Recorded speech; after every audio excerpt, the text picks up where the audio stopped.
hello. Good What's up? evening, ladies and gentlemen. Welcome back to Multispective Lockdown Live. Yes, another one, another one. We hope you guys have found it here safely.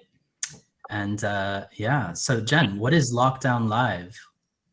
What is Lockdown Live? Great question. A lot of you guys we see over here have been here before. You've probably heard of us before, and so you might know a little bit about us. For those of you that have never been here before, Lockdown Live is a different series. It's a new series that Multispective, as a crew, has decided to put together for our listeners all around the world that have been following our podcast.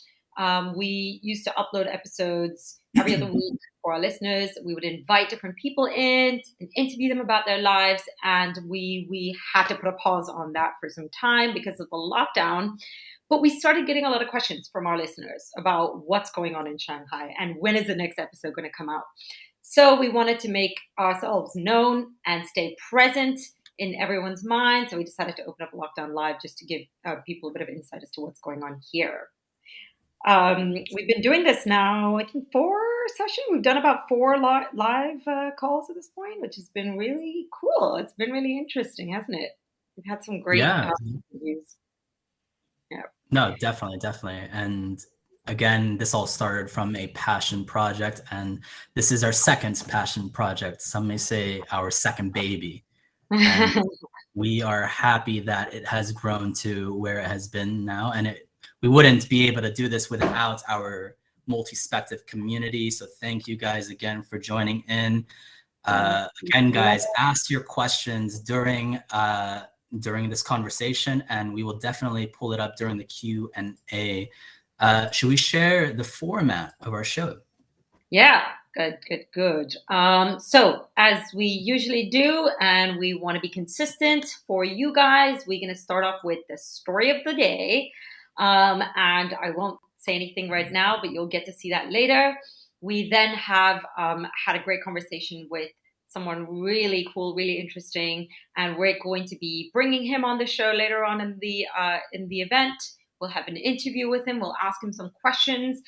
During that time, while you're listening, if you have any questions that you'd like to ask, please feel free to continue to post at any time. But we will be addressing those questions at the end when we have finished our discussion with them. And we'll post your questions up on the screen for you to see. And our special guest will be able to sort of answer those questions. And then we'll end it with a nice little closing with some kind of little recommendations of things that we can do going forward. And yeah, that's how the evening is going to go. Yeah. So guys, don't forget to like and subscribe if you are following us on YouTube. If you're watching on Facebook, hit that like button, hit that subscribe button. Again, YouTube, we are Multispective Podcast. You can follow our podcast on multispective.org through the Apple Podcasts. Spotify, Multispective. We have our Facebook group. Yeah, get active, guys. Ask some questions. We'd love for the community to be a part of the Multispective community. And again, our website, you can find more information all about us. We have a little feedback area there as well. So if you have any questions you'd like to ask us, we're super accessible, easy to find us. Any questions you have, if you want to be part of our show, our podcast, or our live lockdown as well, you can contact us there, and we will immediately reach out to you as well. So lots and lots of great opportunities there.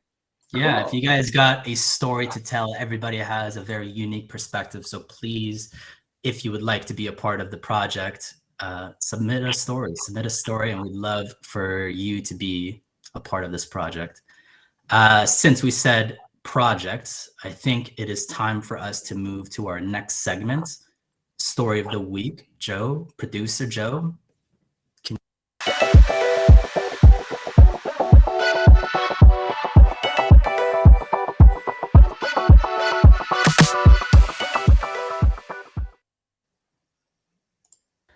The story we will focus on this week is mental health. To start this off, maybe it's best we zero in on the approach of a couple of awesome scientists, The Who. Sorry, not the English rock band, The Who. I meant the World Health Organization, aka the WHO. Although, if Ted and Tony were in a band together, I'd probably get me some front row tickets.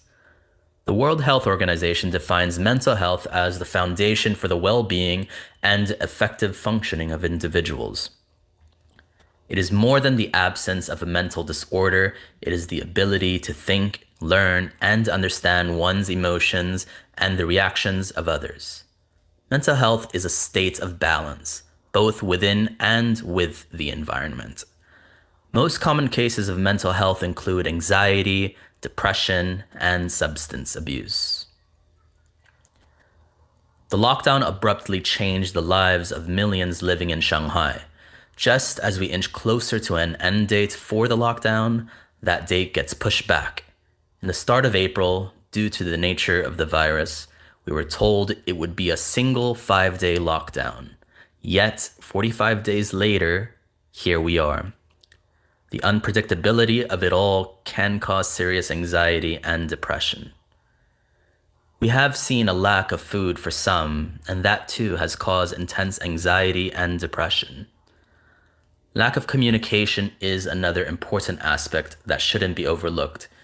Dealing with mental health issues while in lockdown can seem like a disastrous situation if people aren't able to properly manage their mental health. In a recent article of South China Morning Post, the story of Mei Li is featured. Li lives alone and she has been stuck at home for 2 months because of the strict lockdown. Li was diagnosed with depression in 2017, and since then she has been visiting a psychiatrist regularly for years. She also takes medicine that helps regulate chemical imbalances that cause her depression. But due to the strict lockdown rules, it is hard for her to get her medication. She said, quote, "I used to purchase my medicine online. It was very easy, but around the beginning of April, I started to run out, and I had no idea how to refill my prescription." Li's experience with managing her mental health is just a single perspective from a city of more than 25 million people. According to the medical journal The Lancet, cases of severe depression rose by 53 million people in 2020, the first year of the pandemic.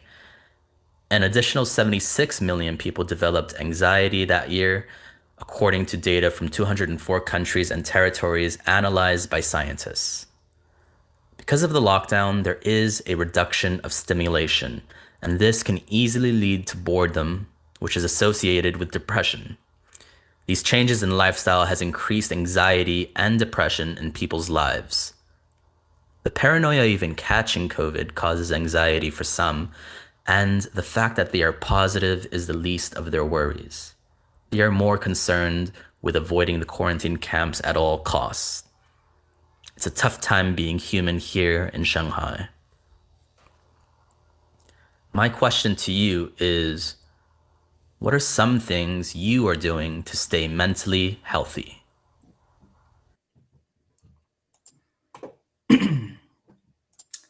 Yeah. So before we get to that main question, Jen, I feel like this could lead easily to that question. My question is, what's been your toughest moments during the lockdown period?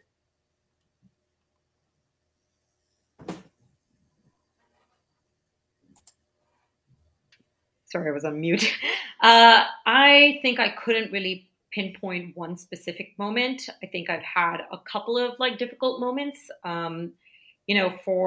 For a huge chunk of this lockdown, I had the stress of my PGCE and having to like manage that. And I think that the biggest part that gave me so much anxiety about it was like the shift in going from classroom teaching to online teaching.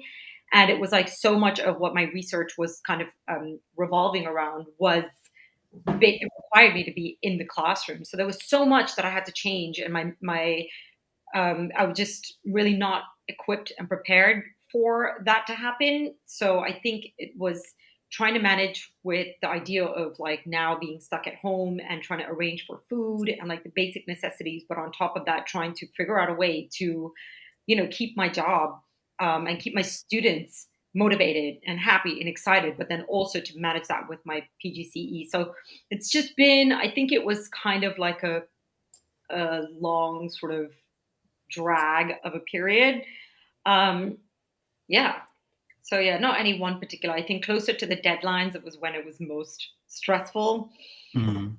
Yeah. What about you? What do you have to say about that? For me, I guess it was pretty much similar, because transitioning from teaching in face physically and going into online teaching, it's been tough because my schedule is a lot more flexible, and I can, stay up as late as I want to, because I know I can wake up, like maybe 10 minutes before class.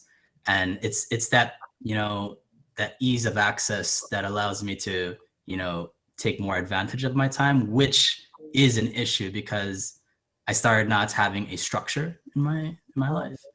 You know what I mean? So I felt like my life was not as structured. I wasn't sleeping at the same time consistently every day. And I guess that's been messing with me a lot. Yeah. By the way, shout out to you in completing your PGC. Let's give Hey, thank a you. round of applause. You made it. And You made it. thank you too. Yeah, no, of course it feels good to be done with it. But now I think the whole new thing is, what am I supposed to do with my time now? It's kind of like there's like an almost an overload of like freedom, and it's like now there is nothing to do. And so how am I Mm. my time? And I know like the couple of days leading up to my final assignment, I was like, yeah, now I'm going to be able to like get back into my workout routine and this and that. But it's also kind of just like, yeah, a lot of it is just trying to have those internal conversations and just, really spend that time with myself. Right. Mm. But You yeah. can invest your time more in this one company that's really blowing up right now. I don't know if you've heard about it. It's called Multispective. Well, thank you. I appreciate it. No, I feel like I appreciate that you they guys can use you. picked up the slack for me. I really do appreciate it. So, with that being said, what have you been doing to stay mentally healthy?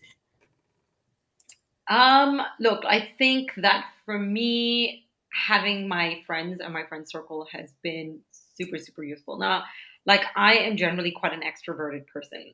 So I need my fix of my friends, of my family, whoever it is, like my nephew, shout out to little baby. Like whenever I'm feeling down, like just getting on a call with my baby nephew just brings a smile on my face. Like he's the happiness of my life. And it is like a kind of dire reminder that I'm not there physically and I can't give him a hug. But when I see him and his face lights up on the screen, it makes my day. So yeah, definitely getting in touch with my family, getting in touch with my friends. Those are my like top two things. But just trying to sort of stay present, in the moment. I have been telling myself for the longest time that I've got to get back into meditation. I used to be really good with that, but that used to give me a lot of peace of mind. Just sort of like trying to stay in the present moment, which is sometimes can get really difficult to do because you get so wrapped up in like the whole social media world. And of like what you're missing out on and whatever. So yeah, I do things like self-care, self-love. I do things that I love to do, that I enjoy doing. So I have like jigsaw puzzles, and I've maybe done the same one like 2 or 3 times at this point, or reading my books, or just kind of scrolling through, forum pages and, watching movies and stuff. So, that's all part of the whole self-love and self-care package. I would say Right. that. Cooking too. What about you? I agree. Yeah, more self-care. When I was making that video, I love that picture because it resonated so well. Like self-care is not selfish. You really need to invest more and be more, conscientious with your time. So I feel like, creating a schedule and having some type of structure, even though I cannot like physically go out and go to a school and teach and have that, like 8 to 4 job that I used to, but like creating activities. So for example, we have a workout gang. It's our group, and we get together every morning at the same time, and like there's no breaks. We get up at 7:15 and we do a workout, and it's been so well for me because at the beginning of the day, I feel like that is when you really have to apply yourself, because then everything just follows. When you finish something so difficult early on in the day, everything else seems kind of easy, and it's kind of like motivating. So I think creating a schedule and creating some structure within my life definitely helped my mental health. Yeah. So really. Do you feel like achievement for you is like a very big part of feeling good and feeling better about things in your life, about yourself? Yeah, I feel like, I'm speaking for myself, definitely, but everybody loves that sense of achievement. They feel like they have, won the day. They feel good about themselves if you have a win. And it's just something that continues to help you stay motivated. And I think that was one thing that was really messing with me for my mental health, actually. But now, like, having that structure in my life, having the workout gang, having Multispective, having Lockdown Live, all of that has allowed me to stay more mentally healthy. Yeah, no, I agree. It's great. Since I said mentally healthy, we do have a special guest today. So, Producer Joe. Producer Joe.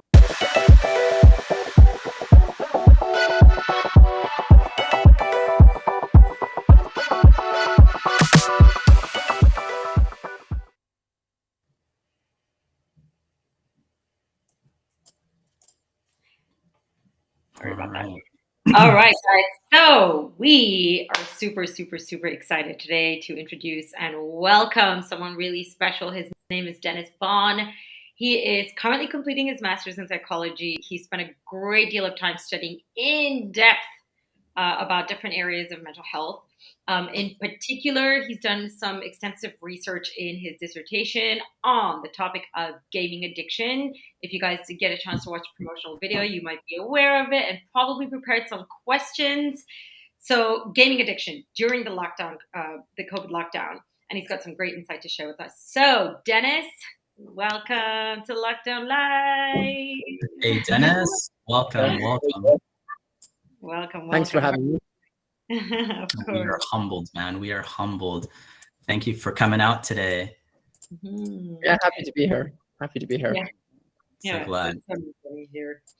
So just before we start the interview, guys, just remember, keep throwing in your questions as we are having our conversation here. If you have anything that you'd like to know a little bit about on gaming addiction or on mental health, feel free to throw them in there and we will address it at the end of our conversation.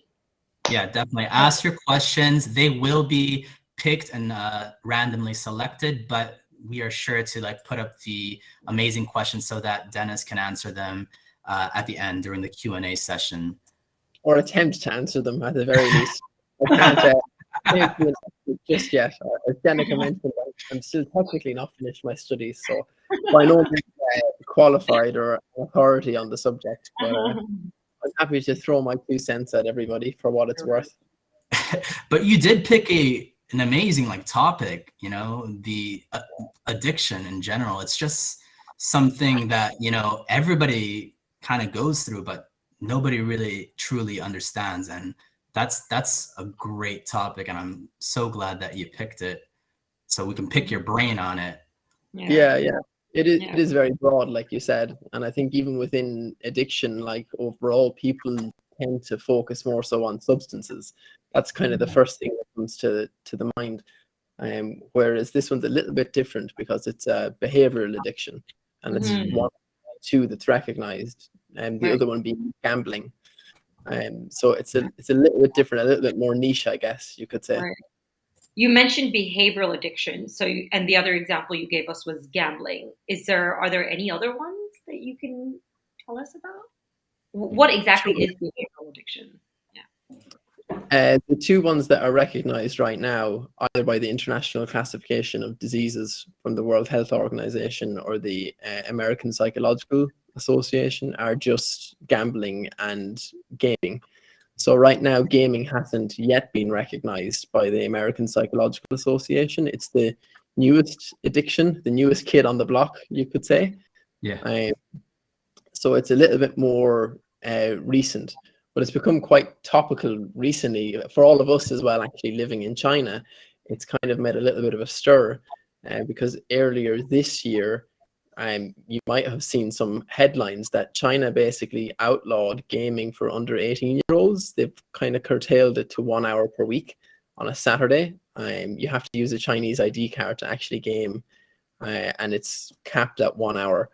And they've called it spiritual opium, basically. So that's, you can see kind of China coming out with a very hard line on gaming and recognize it as something that could be as addictive as opium, let's say. Right. So although it's, you know, within like addiction generally, like I said, people tend to think about substances. It is being recognized more and more globally, even in the UK, because it's more established in Asia as a real addiction. But even just 2 years ago in the UK, they opened their first specialized center for gaming addiction, funded by the NHS. So there is more recognition of it as a serious disorder in recent years. Interesting. That's really, really interesting. So you said like spiritual opium. I want to go back to that because that's just such great, you know, when you hear that word, it sounds amazing. Like you really want to learn more about that. How has like society, you know, commented on that? How do they feel? Is there like anybody in China who do not like enjoy this 1 hour per day for the teenagers gaming? How have they reacted to it? Do you know? Yeah, there's a lot of discord, I think, about it, particularly for younger teenagers that want to use it as some form of an outlet. And a fair thing to point out as well is that even within the literature, it does highlight that gaming is obviously less harmful than other addictions, you know, be it alcohol, heroin, even gambling, because that can lead to financial difficulties. And suicidality among gambling addicts is unfortunately extremely high as a result, because it can bring a lot of financial distress. So gaming is arguably less harmful. And I'm a gamer myself. It's part of my interest in the topic, why I selected it in the first place. But you can say the same thing for all things. Too much of a good thing can always become a bad thing. At the extreme end of the spectrum, even though there's a lot of upset Chinese teenagers that wish they could game a lot more right now than they used to be able to. At the extreme end of the spectrum, there are people that have serious problems because of gaming addiction. In Korea, in particular, they have centers set up all around the country because it's a massive problem in Korea, in South Korea. Right. Go ahead. So you mentioned though, like that it is possible for there to be a systematic wide implementation that can limit the use of gaming. Do you think that is the solution, the best solution, or do you feel like there are other parties that should be involved in the control of teenage addiction on gaming? I think addiction as a whole is generally quite complex. I think it's a symptom of underlying problems in and of itself. And I'm personally of the view that a mass ban of access to gaming is probably not necessarily addressing the root cause. I mean, for teenagers in particular, particularly teenage boys who are a group that are identified as being particularly vulnerable to gaming addiction. You know, escapism is something that kind of comes up time and time again as a huge motive for gaming. So what is it that they're trying to escape from? You know, the first thing that obviously jumps to mind is academic pressures and, you know, the pressures that come with being a student. it is fair to say that, yeah, if you do roll out a blanket ban, it could prevent certain people from becoming addicted to gaming. But what will they use instead as their coping mechanism is probably the big question. And if you don't have a good alternative available to them, you might be taking away the one thing that's kind of bringing them a little bit of reprieve. Because for the majority of people, it is harmless. Right. Yeah. So just to sort of add on to that, so you're saying that, or at least from what I'm understanding, and I could be understanding this wrong, is that addiction is most likely to happen to a person that is vulnerable or going through something, and it's a form of escapism, right? So would you say that this is generally targeted at people who are kind of vulnerable already in their lives? Yeah, I mean, it generally pops up as a form of a coping mechanism. And it's kind of that line between becoming adaptive and maladaptive. Because for one person, drinking, let's say, 4 or 5 glasses of wine a day might not actually be impacting on their daily functioning and their daily life. When we talk about addiction, we generally wouldn't measure it based on a quantity. And you can say the same thing for gaming. You wouldn't say that somebody's addicted to gaming because they're gaming for 8 hours. And yet they could have a friend who's only gaming for 6 hours and would be classified as addicted. And the reason for that is because it's impacting on their life, and it's kind of more about their relationship with the substance or the behavior in general, and how that interacts with their overall life and the impact that it has on it. So to give you a classic example, one of the recommended metrics that the American Psychological Association put in to measure gaming addiction was if you started withdrawing from other life events in favor of in favor of playing a game. So the reasons somebody might be doing that could be very, very complex. It could be because of social anxiety, it could be because of depression, it could be because of social pressure, it could be because of studies, and the list goes on and on. And for each person that could be unique. But the main thing is really some people might cross the line and start using gaming to the point where it's no longer a helpful coping mechanism. It instead just becomes harmful. So like most addictions, people see withdrawal symptoms when they come out of it. Do you think there are any withdrawal symptoms with gaming, a gaming addiction? There are, yeah, for sure. Sadness, anxiety, irritability, they're probably the main ones that are cited. So that's also one of the ways to diagnose potential gaming addiction, is actually if they display withdrawal symptoms when they're no longer able to game. Right. Yeah. Okay, so when we think about gambling, the quite obvious problem that can arise with that is spending, right? People can go really deep into debt because of gambling issues.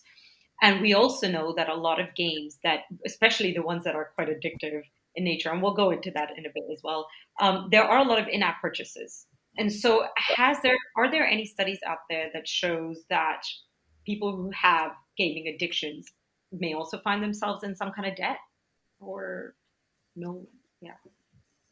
Yes, perhaps not to the same extent as people with a gambling addiction, but you touched on something really interesting there, Jen, because all games are not equal within the space of gaming addiction.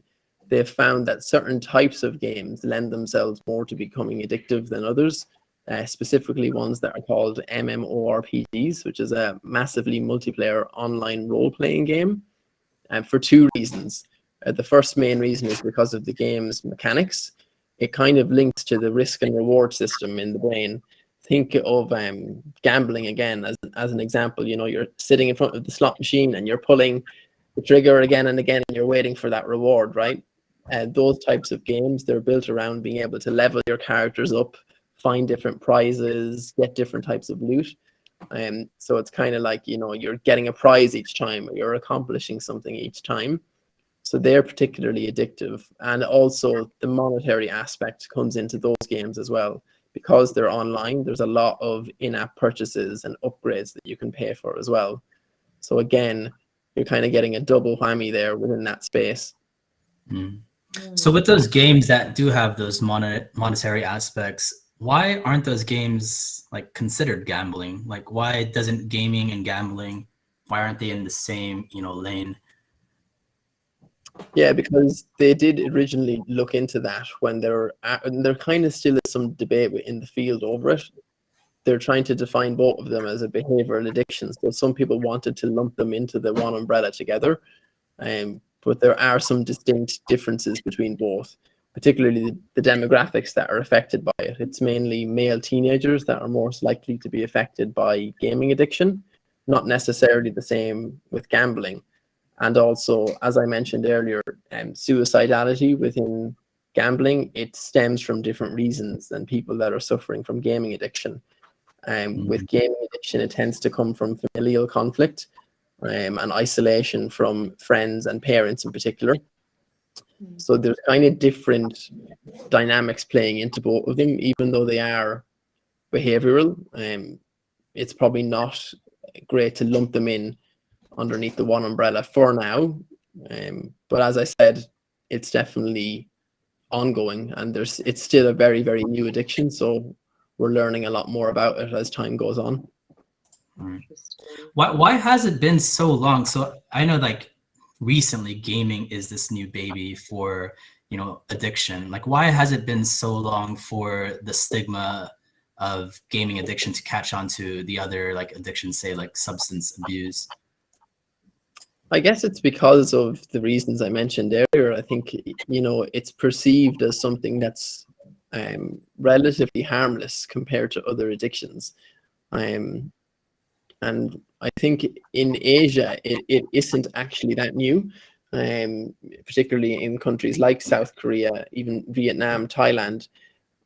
It's just, I think in the Western Hemisphere, it's starting to get a lot more traction now and make more headways. You could argue that in the West, substance addiction is far greater a threat. So they're only probably catching on to this little dark horse that's been looming in the background because they've had bigger fish to fry. Who's to say? But certainly in Korea, they'd actually recognized this as an issue long before the World Health Organization recognized it. Would you say like Korea is one of the biggest countries that has like gaming addiction problems, or Yeah, South Korea in particular, that's where a lot of the research on gaming addiction has come out of, because they were probably the first country to catch on to it. And as a whole, that society is a very pro gaming society. That industry is huge in Korea. They export more games than any other country in the world.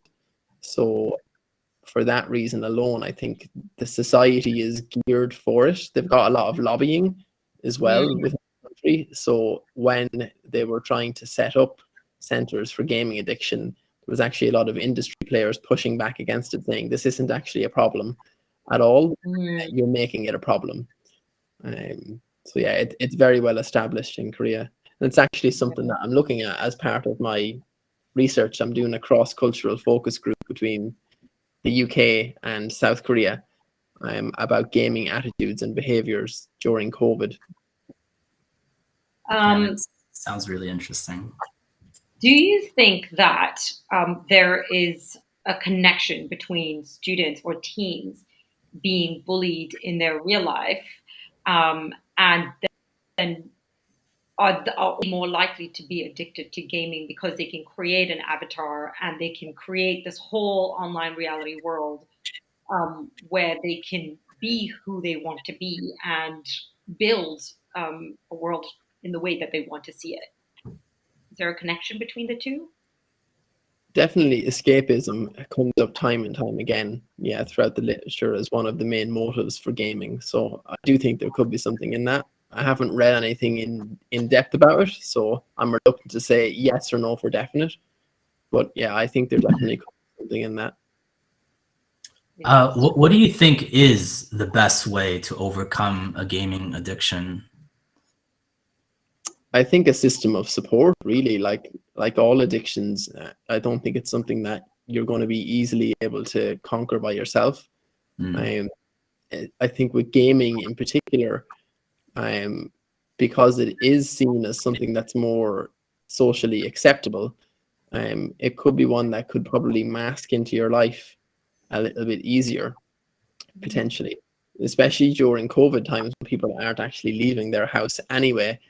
The World Health Organization actually came out with a campaign at the beginning of COVID. Interestingly, it was called Play a Part Together, and it encouraged online gaming because it wanted people to try and get some type of social interaction throughout COVID, which obviously can be hugely beneficial to anybody that's isolated during COVID.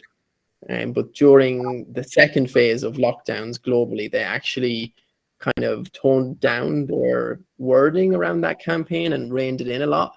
They realized that they kind of pushed this out, and of course the pandemic kind of crept up on everybody unexpectedly, so I guess they didn't have a lot of time to think in detail about it. But they realized they've kind of maybe gone too far in terms of encouraging this kind of en masse without any caveats, potentially exposing some vulnerable groups. So when they updated it, they said, make sure you take breaks, make sure that you don't spend too much time on any given day, that you're still interacting with friends and family. And those kind of disclaimers were absent from their initial launch, I guess, of that campaign. And they shouldn't have been, because one of the things that the literature has shown is that it is the vulnerable groups that have suffered the most during COVID. And I don't mean just with addiction specifically, but during COVID in general, they found that anybody that had any type of pre-existing mental health condition, they've often fared worse than healthier populations during the pandemic. So unfortunately, although COVID has impacted everybody, it hasn't impacted everybody equally. Some have suffered more than others. Yeah, that's really sad. Do you have, by any chance, any statistics on like how much it has increased during COVID lockdown times?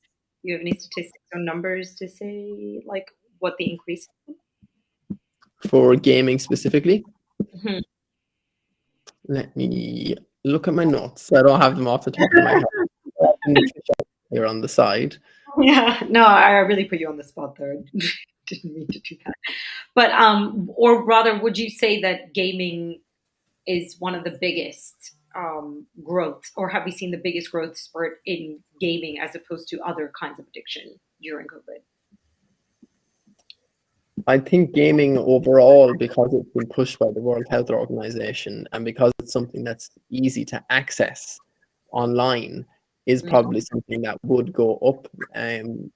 But the base is also relatively small compared to other addictions. What I can say is that, unfortunately, relapse has been a serious issue for people that have been suffering from substance addictions. So be it alcoholism or any type of drug use, they've been particularly vulnerable to relapse during COVID. So I think if people are spending prolonged periods of time at home and they're using gaming as their primary outlet, it follows that, of course, we would expect to see those rates rise massively. There was one study done, actually, I've looked at my notes here. There was one study done in Sweden on 1,400 teenagers that showed that instances of gaming addiction had increased by up to 50%. But I suppose one caveat of that is that they're measuring it in a kind of a closed environment when people don't have anything else to do anyway, arguably. So they're not sure what that would look like, I suppose, in the real world or during real times. But there's a lot of suggestions that it has increased hugely. And that's one of the reasons I wanted to actually look into that topic in general, because it's one of those things, is it helpful or harmful? It depends on the person. And certainly a lot of the quantitative studies are suggesting that it has gone too far for some people, but the reasons as to why that is and what that means for people isn't really understood at the moment. So that's something I wanted to unpack a little bit and kind of see what that's like for people in Korea versus people in the UK, because those societies as well, they think very differently about gaming. Right. You have such a wealth of knowledge, so we do want to get to the Q&A with the audience. Producer Joe and Dennis, if you will, maybe you can answer some questions from the audience. They had some great questions. The first one, it's from Max Anderson. What are the main dangers of gaming addiction? He remembers a story in China of a young lad, he's definitely British, that gamed 2 days straight and was found dead at the computer. Wondered what the other dangers are. Yeah, completely. And that's what I meant when I said the extreme end of the spectrum. Whilst it's an innocent addiction, like you do have cases like that, and there are many of those cases around the world. Other dangers can be detrimental impact on relationships is probably the biggest one. Because you're spending your time in front of your screen, by default, you're not spending it with other people, which is a little bit different if you consider, let's say, alcohol, where it can actually be a social substance. With gaming, unless you're gaming online with your friends, inverted commas, you're probably by yourself a lot of the time. So isolation is a big one, damage of relationships, and unfortunately depression and suicidality are quite high at the extreme ends of the spectrum, because young males are the most vulnerable to gaming addiction, but also, as many of you probably know, young males are also the highest risk group for suicide already. Right. Is there a possibility, I don't know whether there is a terminology for this, but what about like where people lose a sight or a sense of reality when they spend so much time on in the virtual world? Is that something? Is that I'm not sure, to be honest. I'd have to look into that one, potentially. Yeah. We have another question here from Stacy. What can we do as teachers to support our students whom we expect are suffering from gaming addiction?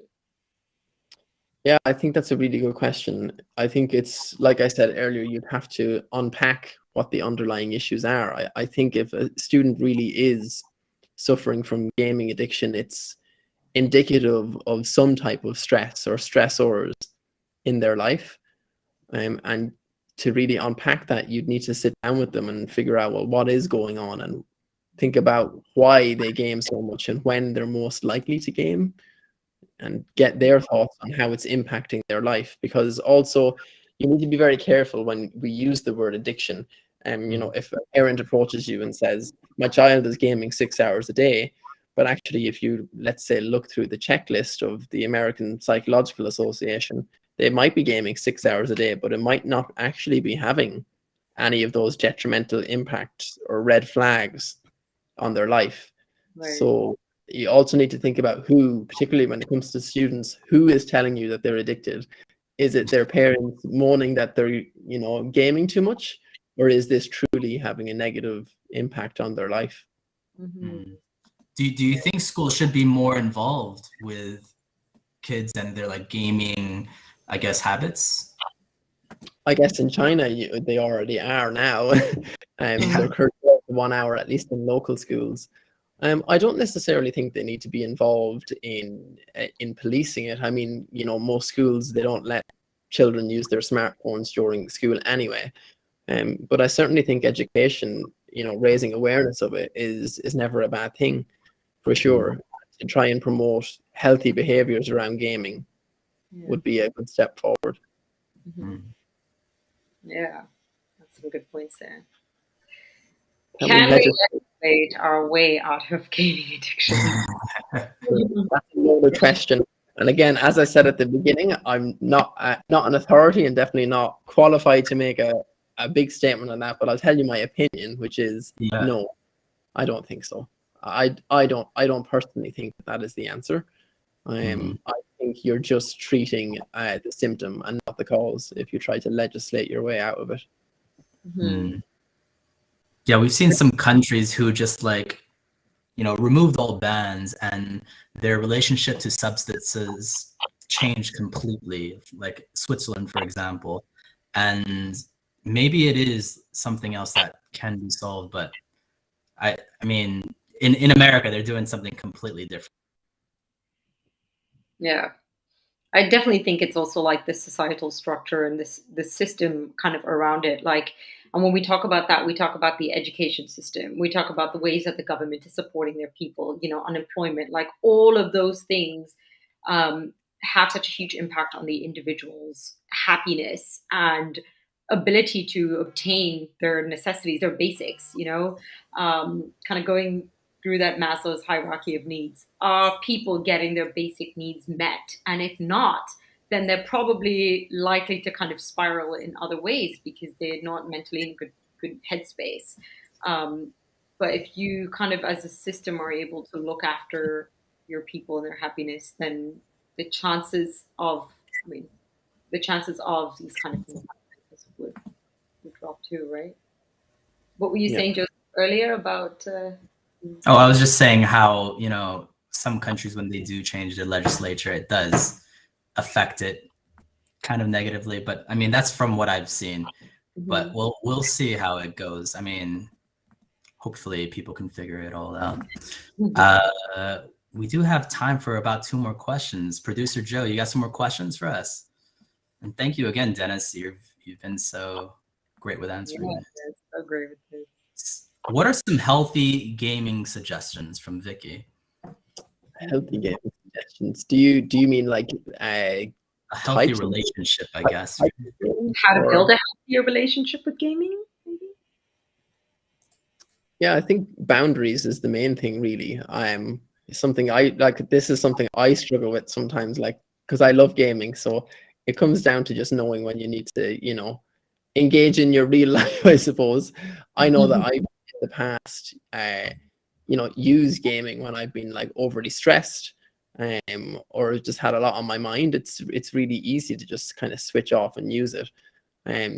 So I just try to remind myself to set kind of fixed times to do things, like, make sure that I'm still exercising regularly and that I'm socializing with friends and not just spending, the entire day on a game that I'm hooked on. Like, I remember I started playing The Witcher 3 shortly after that was released, and I was like, oh dear God, it was such an addictive experience. I was like, I get it now. I can see where this can go very wrong very quickly. I think boundaries are the most important thing, really. Before we get to this question, how do you know when to set boundaries? So you said you were playing The Witcher 3. Like, when did you realize for yourself, like, okay, this is going to be a problem? Like, when does it become a problem for you? Yeah, like, for example, if you're going to bed later than you normally would. Now, for me, that was like, maybe I would stay up 30 minutes later than I would normally have, because I was like, I just want to clear this level, so that's a minor impact. But I was, let's say, a little bit more tired than I needed to be for work the next day. Stuff like that. And obviously that's the mild end of the spectrum, and I had, the self-awareness to try and pull myself away. But then you have the other end of the spectrum where people literally aren't eating or drinking food, like, drinking water, because they're so immersed. So, I think the level of harm that it can cause, it's always going to be subjective, because how long is too long without going to the bathroom? Like, how long is too long without, eating and drinking? It will be different to each person. I think the most important thing is to just, recognize that you still need to make time for life beyond that. Otherwise, when life starts to stop, as a result, it's no longer a form of escapism. It has become your life. You're not anything anymore. You've just created a new life.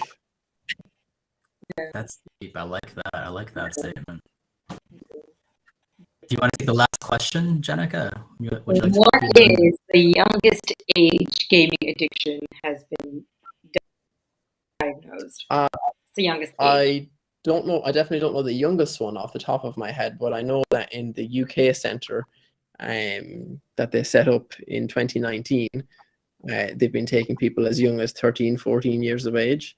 And that in the 1 year since it was set up, so between 2019 and 2020, their referrals doubled during COVID. Wow. Would you say that there are more like teenagers or like under 18-year-olds that are addicted to gaming than adults? Yes, I would say on a per capita basis, yeah, there appears to be more teenagers. They're the most vulnerable group. Mm-hmm. Yeah. Yeah. Let me just do a very quick last question. Sure. Yeah. Good question. Yeah. I've been revisiting a blast from the past, so I'm addicted to the Final Fantasy series. So I was playing the Final Fantasy VII remake earlier in the year. Shout out to Cloud. Yeah, shout out to Cloud. But then I started playing Final Fantasy IX because I was able to download that on my iPad. Because I'm not at home right now. I left Shanghai during lockdown. So I'm like currently in Shenzhen as we speak. I was like, I haven't been able to play games in like 6 weeks. So I downloaded the Final Fantasy IX on my iPad. You needed your fix. Young males grow out of gaming addiction when they leave school or colleagues. I wouldn't say I'm addicted, but I didn't. Yes and no. It will vary for everybody. Yeah, I mean, they're a more vulnerable group. That's when it's most likely to manifest itself. But unfortunately, as with all addictions, if somebody has ever been addicted, relapse is always a risk. So it wouldn't necessarily be the case that they would grow out of it. They would be more at risk of developing addiction during that period, I would say. We have to wrap this up. So thank you so much, Denis, for being here with us and for all your with these questions. You have been super, super knowledgeable, super insightful. It's been such an honor. Yeah, we could definitely chat games all day. I mean, it's such an interesting concept on both ends of the spectrum, the addiction part, and then just how fun it is. I might have a game addiction. I don't know. Yeah, my iPad is getting more use than it's ever gotten. Thank you so much. We have learned so much from you, Denis, and we wish you the best of luck in your studies. It's going to be an amazing research project, so I'm looking forward to hearing the results of it. Cheers, Joe, and thanks for having me, guys. Come through, we will contact you again. You have a great day. Thank you. Thank you so much, Denis. All right, so Jenica, you want to take us away? We do have some things we want to show to the audience. Okay, yes. So just to end it, I know we focused most of the conversation on gaming addiction, but we are here to talk about mental health in general. We're not going to go into much detail, but we do want to give you guys some references, some points, some contacts that you guys can contact if you feel like you need some help. So Lifeline. Lifeline is a crisis hotline. They are available from 10 a.m. to 10 p.m. every day. That includes Saturday, Sunday. Right now, their phone hotline is not available, but you can always send them a WeChat message on the number. You can scan them. You can go onto their website and you can contact them directly. They will be available to chat with you any day, every day between 10 a.m. to 10 p.m. So do reach out if you feel like you need help. And if you would like to take it a step further, they can also give you some references to different counselors, therapists. There is another one I'd like to hear. This one is Community Center Shanghai. Community Center Shanghai provides right now during the lockdown one free session. For those of you that feel like you might want to or want to speak to someone, you can always contact them. Joe, can you please show it over here? The Community Center QR code. There we go. So there is an option here to have a free 1-hour coaching session. But if you would like to then carry on, you can always contact them and ask them. You can even go onto their website. Again, scan the QR code, go onto the website, and you can actually select a therapist that you feel might be best suited for your needs. So definitely do check it out.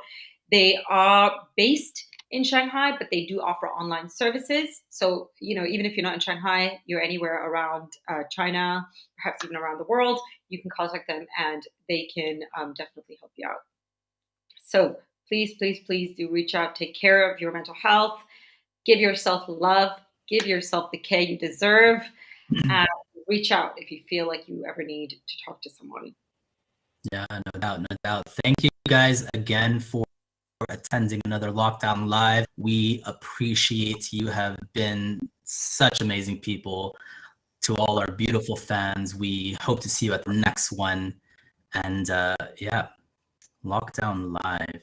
Thanks, guys, for being here. We really, really appreciate your time that you've taken out. And please feel free to contact us anytime. And we'll see you next week.